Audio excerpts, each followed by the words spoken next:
maanta laga sheego aqoontooda ma jirto sababtoo ah nabadgelyo u joognaa leeyihiin laakiin wax aan dareemi karo nabadgelyo ay wadanka u joogaan male waa sanad dana siyaasadeed u joogaan iyo inay mushaar qaataan oo kaliya Soomaaliya burburka Soomaaliya kadib ama soo kabashada Soomaaliya waxay ahaayeen dadkii ugu horeeyay yani Soomaaliya in maanta heerkan ay soo gaarto ilaa iyo laga soo bilaabo 2012 wixii ka dambeeyay waxay ahaayeen in wax badan Soomaaliya ay ku soo kordhiyeen waxa isleeyahay shaqadii loo keenay yani gaab weyn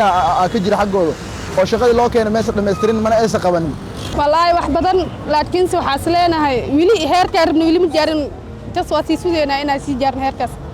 magaalada Muqdisho oo markii horeba gacan ku haynta dawladda ay ku yareed ama aysan dawladda hayninba in ay imaadeen isla markaana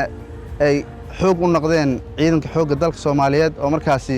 tababarkiisii iyo qalabkiisaba aad u liitay midowga Afrika waxaan ka aqaanay inay yihiin ciidan la keenay inay wadanka nabadka ilaaliyaan wallahi wax badan sababtoo yani san iyo imaanshahoodii wadanka horta wax badan iska bedelay wax qabad fiican ay noo sameeyeen laakiin hadeertan waxaan rajeynayaa in wax qabadkaas ay noo sameeyeen aan hore u sii wadano oo meel heer oo ka sareysa gaarno insha Allah